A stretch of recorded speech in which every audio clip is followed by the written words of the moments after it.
I'm Peter Bell. I'm at PDAC 2018. I'm here with David Moore, Serengeti Resources. Hello, David. Hi, Peter. How are you? Very well, thank you. Stock Pulse, Newton interviews, all these things. Let's go. David, 15 cents a share, is it? That is where we're trading today. We've realized a gentle tick upwards based on some news we put out this morning. A gentle tick off some material news. You deserve some material news. We deserve more than that, I would say. This is an acquisition, Peter, that I've been working on for 4 years. It's a key brownfields property on the doorstep of a copper gold development project located in north central BC. And we did a 20-minute interview yesterday, so anyone out there on the internet, find it on YouTube. It's unlisted, but you can find it, ceo.ca/SIR, Serengeti. I am Newton. Newton is my middle name of all things, believe it or not. The Kemess mine. Yes. For those of us who didn't see it, the exploration story unfold when it first happened, it's, I've mentioned it to people who know it, and that mine, there's a lot of history there. Well, there is. It's of course an evolving story. It was a past producer, produced 3 million ounces of gold and about 400 million pounds of copper. Wow. 13-year mine life. It was owned by Northgate Minerals. Underwent some company amalgamation, that sort of thing. Orico Metals has been advancing the project. Another deposit on the project called Kemess Underground. That is heading into it's advanced feasibility, about to have a production decision made on it by the new owners now, Centerra Gold. So that company project just changed hands within the last 3 months. And is Kemess Underground geologically linked to the open pit deposit? No, they're two separate trends actually. So the Kemess Underground is linked to another adjacent deposit called Kemess East, and we believe that we have the near surface strike offset portion of the Kemess East deposit on this ground that we announced the acquisition of this morning. We're excited by that target. Thank you. Unclear to me, the system that we're dealing with there, the scale of things and everything. It's right. Well, good question. Kemess Underground project's about 100 million ton, 12, 13-year mine life. Kemess East is between indicated resource of about 100 million tons, and then a similar, another 100 more or less, in inferred resources. And we think we've got a piece of that mineral system on our ground. So this is a target that was identified back in 2004, 2007, and has sat there untested now for a decade. I was reading closely the news release, and I noticed the awesome showing. Well, there's a bunch of other showings on the property. There's the awesome, the rich. Great names, David. Great names. There's a number of other targets. The one that we're really keen on, though, is this fault offset of the deposit. That one's called the Kem. So there's a target extension off ground, some drilling that we did on an adjacent property in the fall. All these other historical showings, and now we think the piece of a deposit sitting there waiting to be drilled. And any synergy with UDS that you know of? Well, absolutely. I mean, we've called ADDI and UDS the perfect match, and with the combined property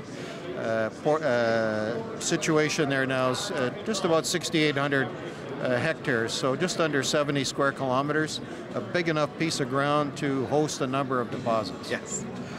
So many questions come to mind. The BNN music in the background here, hard to think straight. As long as you and I don't start dancing, we'll be okay.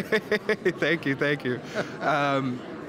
And just to mention also the recent acquisition of some properties. There was Search 3 geophysical survey by the BC government following Roundup there. Yes. Great pickup from you, well done. Haven't seen anybody else announce anything like that yet.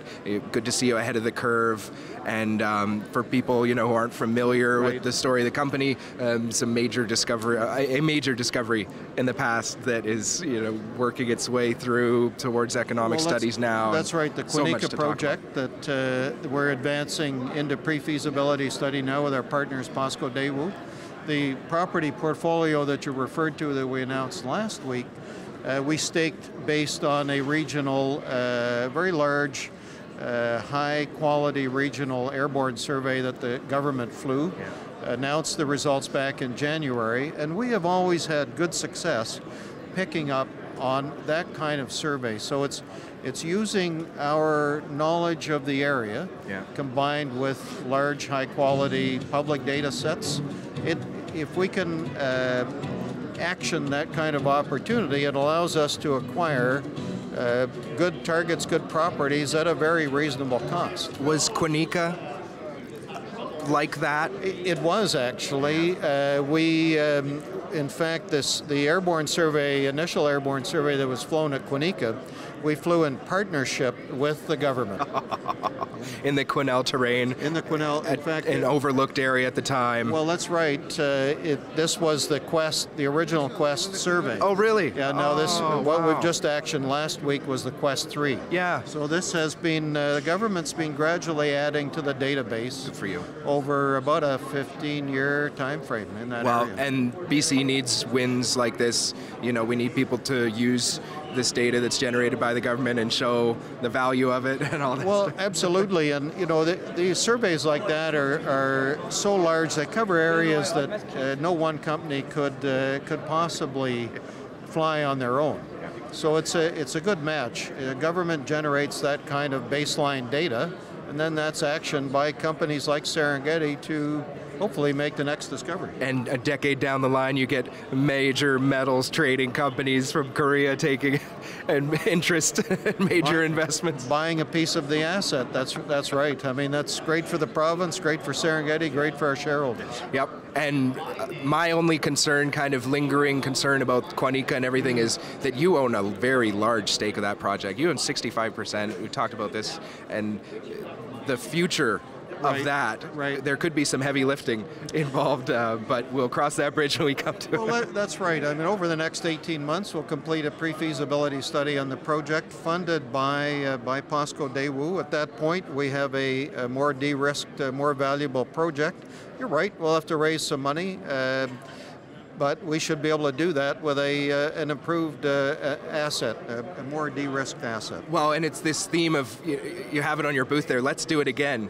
And that's what excites us, really, is really getting back into the exploration game. So well, but you can't say no to a good development story too, right? And if we've got both, yeah. And does that take away from your focus at all? You know, are you able to stay committed and spend your time doing what you need to do?